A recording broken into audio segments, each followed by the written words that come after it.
You're listening to the No Bullshit Vegan Podcast, episode 166. Actor and personal trainer Paloma Kwiatkowski is here to discuss her vegan story, beginning a career in the health and wellness industry, and what it's like moving from big cities to a small town. Welcome to the No Bullshit Vegan Podcast, myth-busting and evidence-based advice to help you kick butt with your health and fitness on a vegan diet. Here's your host, Karina Inkster. Hey, welcome to the show. I'm Karina, your go-to no BS vegan fitness and nutrition coach. Most regular listeners around here know that I live in a small coastal British Columbia town called Powell River in the Cathet Regional District. And here we're on the traditional lands of the Coast Salish people, specifically the Tla'amin Nation. And fun fact, in case you didn't know, this show is syndicated on local radio, CJMP 90.1 FM in Powell River. So I heard from my friend slash music teacher slash performance partner, Walter, that a new vegan had moved to town and that she was an athlete and that she was going to be teaching acting classes at the Academy of Music, of which he's the director and at which I teach accordion and didgeridoo lessons when I'm not coaching fitness clients. So Walter connected me to my guest today, and we had a conversation for the podcast. Introducing Paloma Kwiatkowski, who is a professional actor with over a decade of experience in the film and TV industry. She's also an avid trail runner turned personal trainer and a vegan with an unwavering passion for cooking and baking. Her favorite meal is soy curl kimchi burritos, which honestly sounds like the best combination of 3 items I've ever heard of. Here's our discussion. Hey, Paloma, welcome to the show. Thanks for coming on and speaking with me today. Thanks for having me. One of the few people who have been on the show who are actually in my tiny little town. So this is going to be kind of cool. And I have to thank our mutual friend, Walter, for connecting us. He is my partner in accordion crime and the director of the Powell River Academy of Music, where you have some programs and I teach sometimes. So he's kind of our connection. Yeah, I know. I mean, it's a small town. I'm sure we have other connections than that. That's true. Yes, that's how it works. I'm learning that everywhere I go, I'm connected to people in different ways. Yeah, you can't go to the grocery store without having a chat with at least 2 or 3 other people. So that's cool. And actually moving to a small town is something I want to talk to you about. But why don't we jump in? I want to hear about your vegan story as well. I feel like I have so many questions for you. But I want to jump in with some of your film work. I have looked at your IMDb page. Super freaking impressive. Like this is what you do. This is your main gig, I assume. Can you tell me and my listeners a little bit about your acting work? Yeah, I started in the film industry right in high school. So I was in grade 12. I was 17. I was always curious, wanted to do acting, but kind of believed that it was something that wasn't achievable. It's something that, I don't know, you have to be ultra special to be able to make a career in acting. But then I had a fabulous mentor in high school and I got an agent and I booked my very first audition, which is unheard of. And to be honest, unfair for me because it made me believe that it was a lot easier of an industry than it is. But from there, I just kind of consistently kept booking some projects and worked up my resume. And yeah, I got to work on some very cool projects. I lived in LA for a bit because I got a work visa and tried to kind of make it in the American scene as well. So I've had a journey. It's now been 12 years of every now and then I get a cool contract, but there's also a lot of downtime in between contracts. And so now as I'm getting older, I've decided that I want to be living the life that the best life that's right for me. And so that's why I moved to Powell River, moved to a small town because I figured that I'd enjoy it more than the big cities. Interesting. Well, I mean, that's kind of why we moved here as well. So I want to talk about that. Some things I'm seeing that are sticking out on your CV are things like Riot Girls, Bates Motel, The Professor. I don't think I've seen that one. Percy Jackson, Sea of Monsters. That's a freaking impressive CV, dude. Thank you. Very cool. But yeah, so moving to a small town, you mentioned you lived in LA, you've lived in Vancouver, which is where I'm from originally.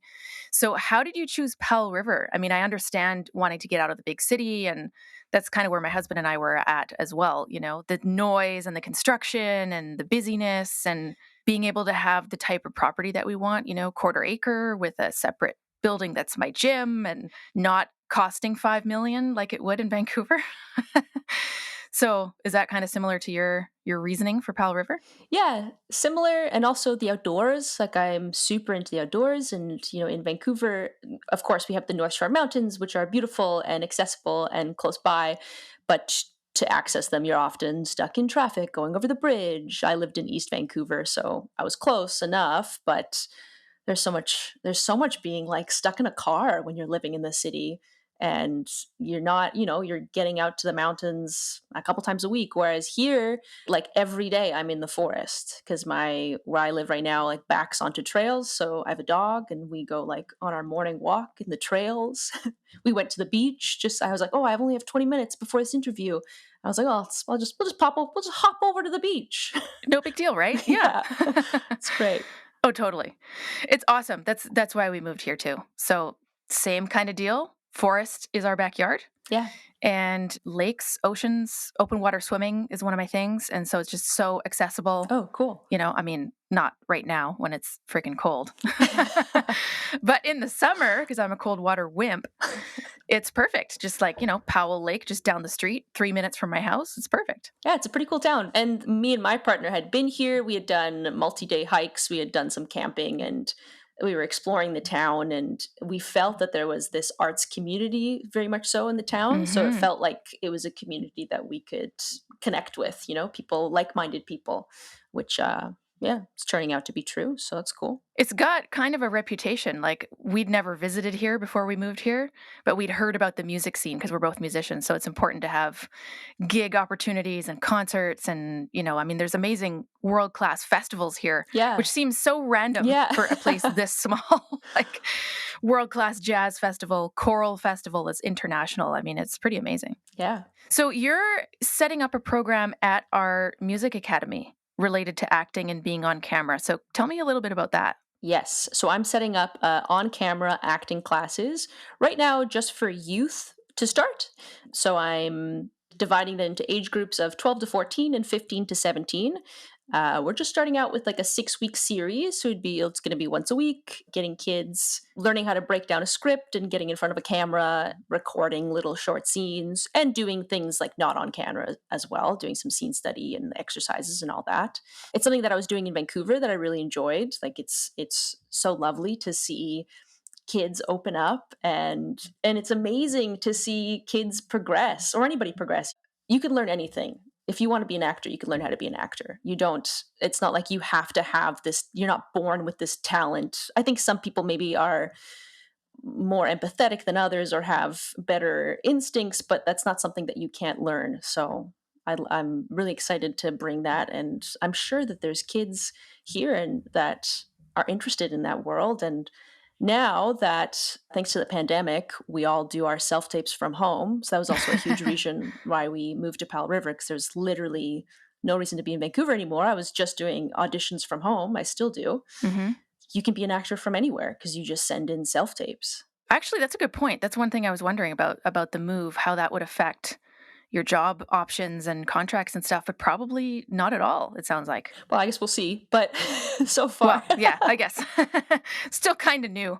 and it's not too far from Vancouver, right? If I needed to, I can, Mm-hmm. as long as it's a nice weather day, I can fly into Vancouver in 30 minutes, I think it is. Mm-hmm. Yeah, it's very convenient. Yeah. Yeah. Or, worst case scenario, 2 ferries, Yeah. 6 hours of your day. Yeah. That's very cool. And then there's other things that you're getting your hands into. So the health and wellness field seems to be one of those things, doing one-on-one coaching, teaching group classes. Yeah. What's that like? Is this kind of a new avenue for you, the fitness piece? Yes, the fitness world is totally new for me. But like I was saying, there's times in between contracts, and I would always do little jobs here and there, things that I didn't really care about or was like really passionate about. So this year I took a look, or last year I should say, 2023, I guess it's 2024 now. But last Mm-hmm. year I took Weirdly, yes. last year I took a look at my life and was like, well, what do I like to do? What could I do that is fulfilling, that's not just acting, that's not just teaching acting? Like, what other things could I do in my life? I was very much into fitness already. I was an avid runner, a big trail runner. And last year, I actually injured myself for the first time. I fell on a run and Oh, no. I partially tore my meniscus in my knee. It was the first time I'd ever had any sort of injury. Oh, good Lord. So I really had to take strength training very seriously for the first time in my life. And I learned all about, human Hmm. kinetics. And then I thought, oh, maybe this is something that I could do. And so I took like the course into personal training. I thought at the very least, it's something that'll help me in my life, in my body, and people around me. But I decided to also do that. So now I've started in Powell River here doing some personal training at Anytime Fitness, and I do some group fit classes at Coast, which is really fun. In fact, it's really fun in a small town because group fitness in a city, like you come into the class and it's like packed and like no one looks at each other and no one talks to one another. But then when you do group fitness in a small town, everyone knows each other. Like everyone's chirping at each other. It's like such a fun atmosphere. Well, that's part of the reason I'm so consistent with swimming at the pool in the off season. So when it's not open water season, I'm at the pool 3 to 4 days a week. But it's like hot tub social hour after everyone's done their workouts. Oh There's yeah. folks who are going to the gym and then the hot tub. There's folks who are doing swim laps and then the hot tub. It's like, it's weird if you don't show up. People notice that the regulars aren't there if they ever miss a day. So it's definitely a different vibe, I think, than where I used to train in Vancouver, where no one even talked to each other. Yeah, there's just such a strong sense of, oh, there's a deer in my yard. Oh my gosh, spooked. There you go. Oh, Deer just well, there walked you by go. my See? window.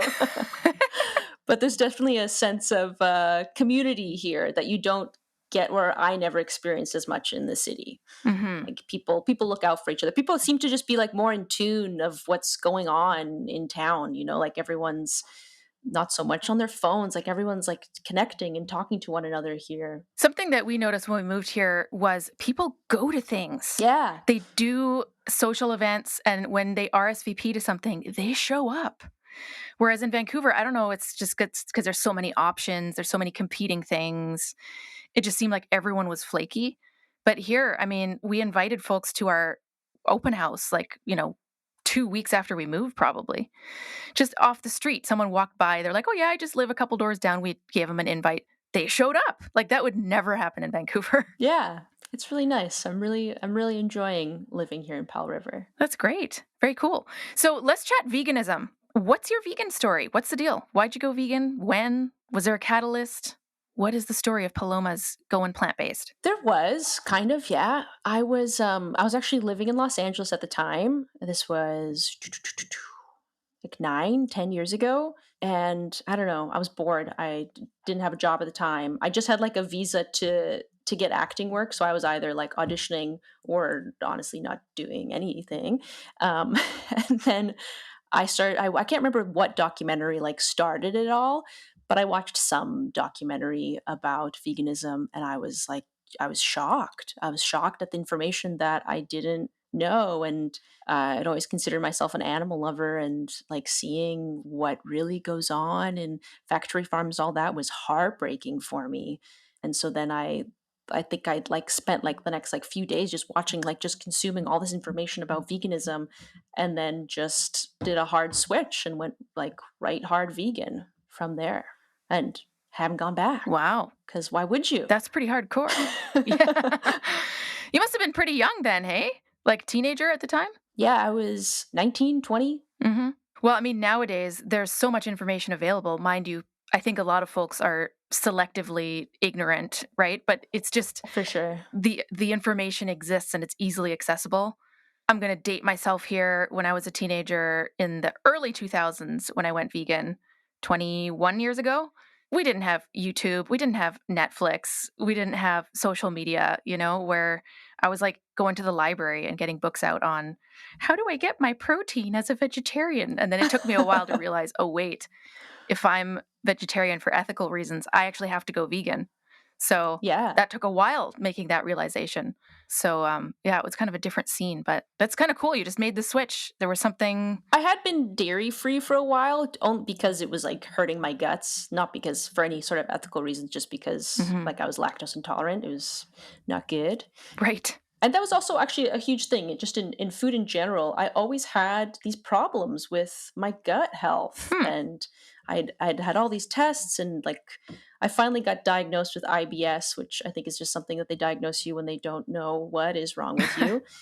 It kind of seems that way, yeah. Right? They're just like, I don't know, things hurt your guts sometimes. Just watch what you eat and don't eat those things that irritate you. And I have found actually going vegan, I like don't have as horrible as symptoms as I used to pre-veganism. So that's a plus. Yeah. Interesting.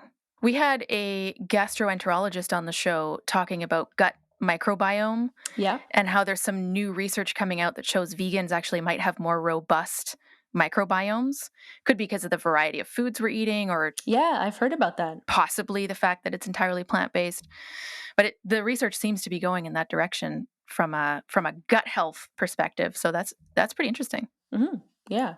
And I do try to like not just yes, I'm vegan for the ethical reasons, but also now just thinking about what it is that I'm eating and putting into my body, right? Not, knowing where meat comes from and dairy comes from, it's like I can't ingest that. But also knowing like okay, like you pick up a package, like what is in here? I really look at the ingredients. I really like think about what it is that I'm making and eating and try to really have a balance in my diet. And that helps me. Definitely. Well, and that probably also goes along with, helping folks with their nutrition and their fitness and having clients and that kind of thing, right? Yeah, Hmm. totally. So what's your kind of go-to like cooking method? Do you love cooking? I know you like baking, which is the same for me. Weirdly, I don't like cooking that much, but I love Really? baking. No, I love it all. I love it all. Yeah. I love cooking, I love baking, I love, like, making complicated meals. I love challenging myself to make something, especially when it's something like, "Oh, you could never veganize that." I go, "Well, let's see, let's try." Let's see. Because there's always a way. There's Nice. always a way, and then it, solidifies. It's like, why if you can make something just as delicious as the animal product version, like, why? Why do we still need to have all these why do we still need to have dairy, like, in absolutely everything? Yeah, it's ridiculous. What I think is ridiculous, actually, I mean, this is going down a little bit of a rabbit hole, is what I've been seeing lately a lot of for some reason, which is folks who are like, well, you're vegan, so why would you eat meats, like plant-based meats that mimic Oh, animal yeah, yeah, meats? yeah. You're supposedly against eating meat. Why would you eat seitan that looks like a chicken wing? Like, yeah, well, basically what you just said. If you can have the same texture, the same taste, the same kind of dish without the cruelty, why the hell wouldn't you? Yeah, and then there's all this science to back that it's better for your body anyways. Yeah. It's just like, to me, it's such a no-brainer, like, I don't know why more people aren't vegan, to be honest, like, in my close circle of friends, like, I really don't have the majority of people are still omnivore, and you are getting all the same information that I'm getting, like, and I'm passing on some information Hmm. to you, and it's like, how have you not made the switch yet? Does that affect your relationships or like social situations where you're going out for food and stuff with these folks? I mean, I try, of course, not to be like judgmental or pushy about it, but I do, like I always like if someone's coming over to my house, like our household is 100% vegan, like we are making vegan meals here, Hmm. and I'm definitely like the cook of all my friends, so I'm always showing them the great possibilities of Hmm. veganism. And to be fair, lots of people in my close circles have told me that from meeting me and like eating with me, they have changed their eating habits to include more plant-based options because they see that it's so easy and it's so delicious, and why not? Hey, that's what I find is most likely to get people interested generally. Is like how delicious can it be Yeah, and how little do I have to miss all the food that I think I have to stop eating? exactly. Yeah. I mean, I didn't go vegan because I didn't like the taste of meat or cheese or any of those other products. I mean, if I can have an option that is similar, that's plant-based, I'll take it for sure. Yeah. Is your partner vegan too? Yeah. Yeah, yeah, for the most part. Well, your household is vegan, so that makes it easy. Yeah, we don't buy any like meat or animal products in the house. Right. Yes, same. But occasionally like going over to a family dinner, if someone's made something, he'll be an opportunist and eat That's something. fair. Cool. So maybe some kind of like cookbook project or I don't know, food blog or something is in your future? For sure. I've said that for years, so I definitely would love to find time to do that. Absolutely. That would be really cool. because clearly you're a more advanced and more interested chef than I am. I'm very utilitarian. Just kind of hilarious because two of my books are cookbooks, but they're just like, things you can make under half an hour, basic ingredients, none of these like, 5-course, 4 hours in the kitchen kind of meals, which have a time and a place, obviously. Yeah, yeah. Well, that's a huge thing when people see how much time and effort I put into like what I make to eat. They're like, I could never do that because I just like they don't find it fun. Whereas I Hmm. legitimately find it fun to do. Well, I'll just invite myself over to your house then, and I'll have dinner there for the next 2 weeks. Yeah. It's my love language. I love to feed people delicious vegan meals. That's genius. That's awesome. What do you think of the Powell River vegan scene? Do you miss the Vancouver vegan options like I do? I mean, every time I go back to Vancouver, all I do is stuff my face like the whole weekend at all my favorite restaurants. I've been actually shocked at how good vegan options are here. It's not bad for the small population. Yeah, you can get like a damn good vegan pizza here. You can get, rice bowls and things and like croissant sandwiches and all the same products for the most part. Most of the products that I eat at home, you can find here. Like at first, I couldn't find, I don't know, tempeh and soy curls, but then you find the stores that carry them and you're like, oh, great, awesome. Hmm. Hmm. So I haven't missed it too much. I didn't eat out a whole bunch when I lived in Vancouver as well. So maybe for me, it's a bit different. Yeah, I mean, we didn't go crazy, but definitely like, we cycled through the list of probably 5 to 7 favorite restaurants every 2 to 3 weeks. Maybe we'd do one. So it was definitely part of the routine. But yeah, Supercharger Pizza, amazing vegan options. I know. Was the Wildwood still open when you moved here? Because they had really good pizza that was vegan too, but they might have closed before you guys moved. No. Ah, dang. Too bad, too bad. But I mean, we could go get Thai food, we could get Indian food, we could get sushi. There's decent options, but I do miss the diversity, I think is the right word in Vancouver. For sure. But that's okay. Just means more food prep for us. Yeah. Which is probably a good thing overall. Net positive, I would say. Mhm. So tell me about your movie that's coming out. You have something coming out in 2024, right? I do. I do have a thriller called The Island Between Tides. Interesting. It's coming out. It's making its festival run this year. Okay. So it's an indie movie, meaning like it does its festival run, it gets picked up, and then it gets like released properly into the world, like on streaming or Mm-hmm. what have you. It's a thriller that I star in. The premise is about this island, this kind of magical island, where at first this young girl goes to this island and it seems like no time has passed for her, but for her family, she's been missing for several days. And when she finally emerges, she can see she's kind of haunted by these ghosts, and that's kind of now her life. And then you flash forward when she's in her 20s, she has a baby, and her baby now is also being haunted by these ghosts. So she takes it upon herself to like, I need to go back to this island and figure out what it is that's going on and why this is happening to me. So she does, but then this time 20 years pass and she doesn't get any answers about these ghosts. So she returns home and everything is not like it used to be. It's 20 years into the future. Oh, wow. So it was pretty fun. It was really fun. We filmed it in Prince Rupert, so I got to be up there for I think I was there for 5 weeks, Okay. and we shot at some like really cool locations. Mm-hmm. We shot at the historic cannery there. That's like now closed. It's like a museum now, but it was very cool, and it was very fun to play this character who's just like kind of constantly in fear and like, what is going on? That must have been pretty intense.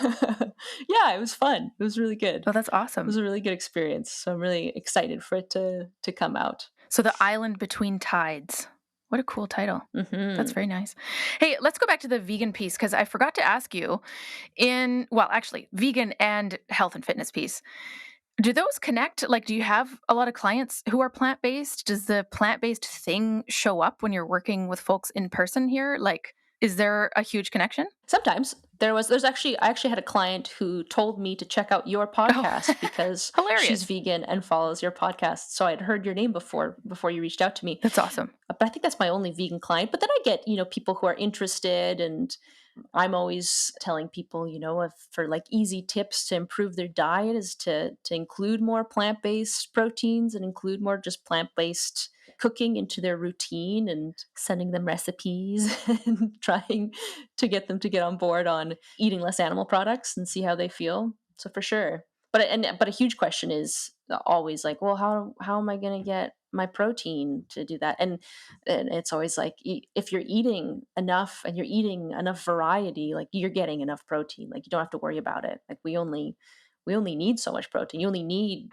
I think it's 0.8 grams per kilogram of your body weight on average.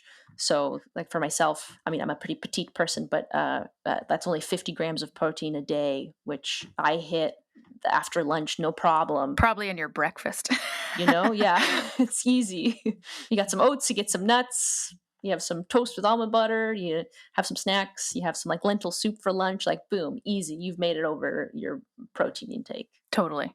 I think it changes when folks are active because that 0.8 thing is for sedentary folks. So of course it's different for folks who lift and, Yeah. do endurance sports and stuff. But yeah, I mean, the average person who's asking about these things, like, oh my God, protein, Yeah. when they hear you're vegan. Yeah.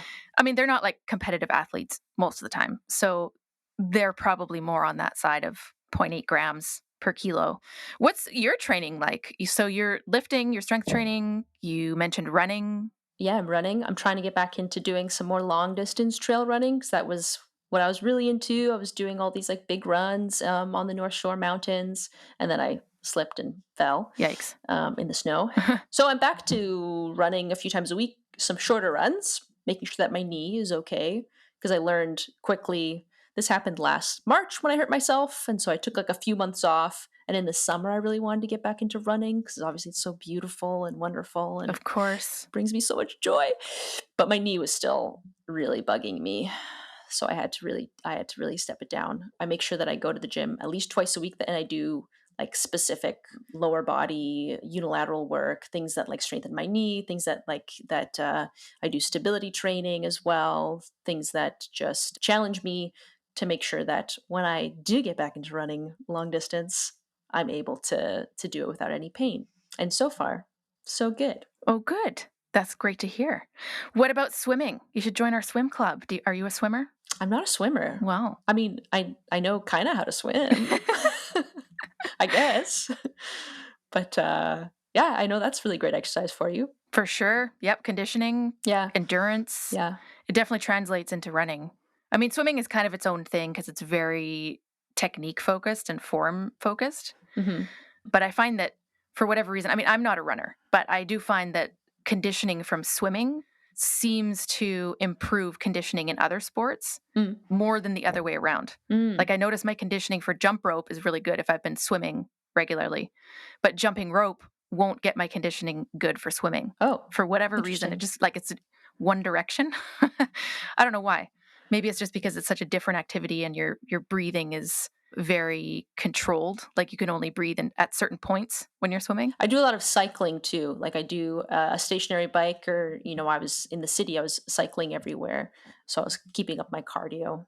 I guess it's really. I don't know if you've ever had an injury, but it's really frustrating. Yes. When I was trying to get back into running, you're like, you can feel that your cardio is great. Like you can feel like you can keep going, but you just have this dull, achy pain that's making you stop. It's awful. I know. Yes, I understand. I'm dealing with a shoulder thing that's been 2 years now. Oh, I'm sorry. Overuse from, honestly, probably accordion because it's the really? the left shoulder where the weight of the instrument is. It's related to my bicep. I've seen like 8 different practitioners. I've done 2 or 3 different types of imaging. No one has like an exact answer. So it's not something major like a torn tendon or something. I've got all the ultrasounds and the scans and whatever.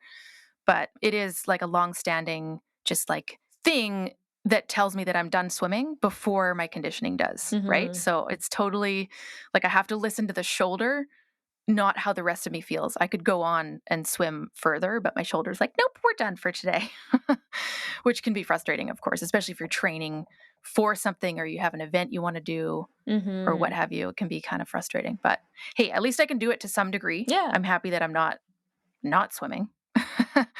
So yeah, hopefully things keep going in that positive direction for you in the running world. Yeah. Have you done like races or is there an event on the horizon that you want to do? Or at this point, is it just kind of like see what happens as you get back into it? Right now, I don't want to. I know myself and I push myself pretty hard. So I don't want to sign up for any races because then I'll inevitably push myself harder than I need to. That's smart.